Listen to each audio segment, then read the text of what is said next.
Adiz believed in love more than she believed in anything else. Not because her life was perfect, but because love had once saved her. She was only 19 when she met Chima. He was the first man who ever treated her gently. The first man who ever asked, "Are you okay?" and truly meant it. Hello, beautiful people. Welcome back to Tales from Africa. If this is your first time here, welcome to the family. And to my loyal viewers, thank you so much for coming back.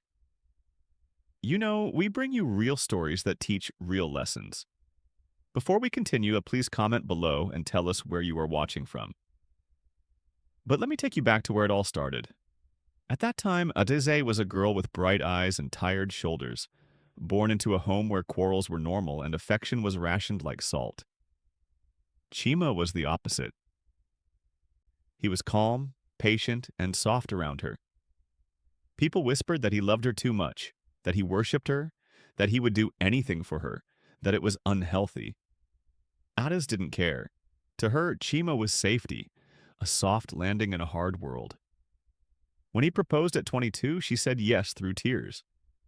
Not because she was ready for marriage, but because she couldn't imagine a world where she didn't have him holding her together. They made a small home, full of big dreams and tiny joys. They talked about children, careers, travels, and building a future far better than their past. But love, real love, has a hidden weight.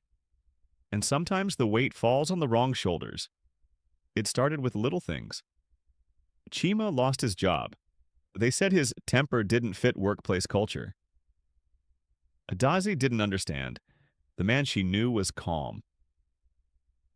The man she loved was gentle. But at home, he changed, not suddenly, slowly. One day he snapped at her because the stew had too much pepper. Another day he broke a plate because she asked if he had applied for new jobs. Then came the silence. The cold, heavy silence that chokes a home. Adiz tried to help him. She applied for jobs on his behalf. She hid her tears.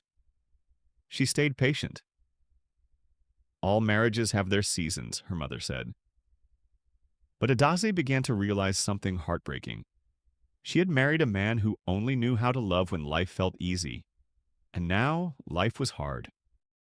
One night, Adiz returned from her small shop to find Chima sitting in the dark. "You're late," he whispered. Customers came late."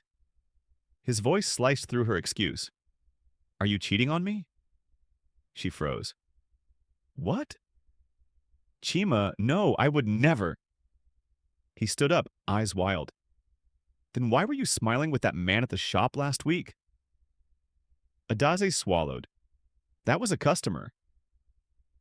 Chima marched toward her. She stepped back instinctively, and that more than anything broke her. He saw the fear in her eyes, and instead of stopping, he smiled. Something was cracking inside him. Something she tried desperately to hold together. He didn't hit her that night, but the fear remained. A seed growing roots in her chest. Days turned into weeks. Job applications turned into rejection. Rejection turned into bitterness. Bitterness turned into rage. And rage. Rage turned into something unspeakable. One evening, after another job rejection, Chima collapsed into her arms and cried. For the first time in months, he let her hold him. "I'm sorry," he whispered. "I'm so sorry I'm failing you. I'm failing us." Her heart broke for him. She wiped his tears. "I'm here. We'll survive this, together." He nodded, trembling. He promised to try, to change, to get help. But apologies without healing are like watering a dead plant. They don't bring anything back. A week later, during a small argument, he shoved her just once, just one shove. But Adasi hit the edge of the table and collapsed. The pain wasn't the worst part. It was the look in his eyes. Not regret, not fear, not love. Just blankness. As if her pain didn't register. As if she wasn't his wife. As if she wasn't the woman he once fought the world for. After he stormed out, Adeze crawled to the bathroom and cried silently. Her tears hit the tiles like a confession. She hid the bruises. She told her mother the scratch was from a fall. She told her friends she was tired. She told herself it was stress, but deep down, she knew the truth. She was losing herself in the name of love. The breaking point didn't come with a scream. It came with silence. Adizay stopped arguing, stopped defending herself, stopped hoping. She lived like a ghost in her own home, floating, silent, careful, invisible. Chima noticed. One night, he sat beside her. Adizay, talk to me. What's happening to us? She looked at him with eyes drained of fight. You're hurting me, she said softly. He shook his head. No.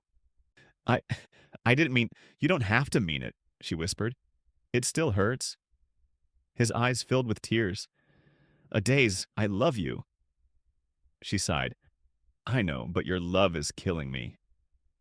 The room went silent. Chima began to cry again, loud, aching sobs. He begged, he swore. He blamed life, the economy, his past, everything except himself. She held his hand gently.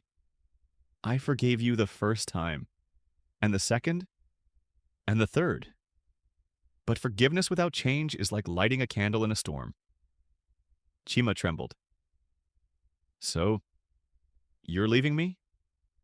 Adizay looked at the man she once worshipped, the man she built dreams with, the man who held her heart before he crushed it.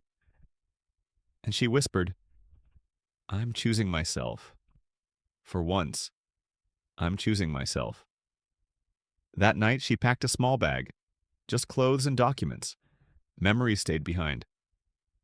As she stepped outside, Chima grabbed her arm, not violently, just desperately. Adizay, please don't go. She looked at him one last time. I loved you with everything. Everything, but love isn't enough when pain becomes normal. Then she walked into the quiet night, her heart shattering with each step. She didn't leave because she stopped loving him. She left because she started loving herself. And in the end, the lesson echoed. Sometimes the most painful goodbyes are the ones made in the name of love.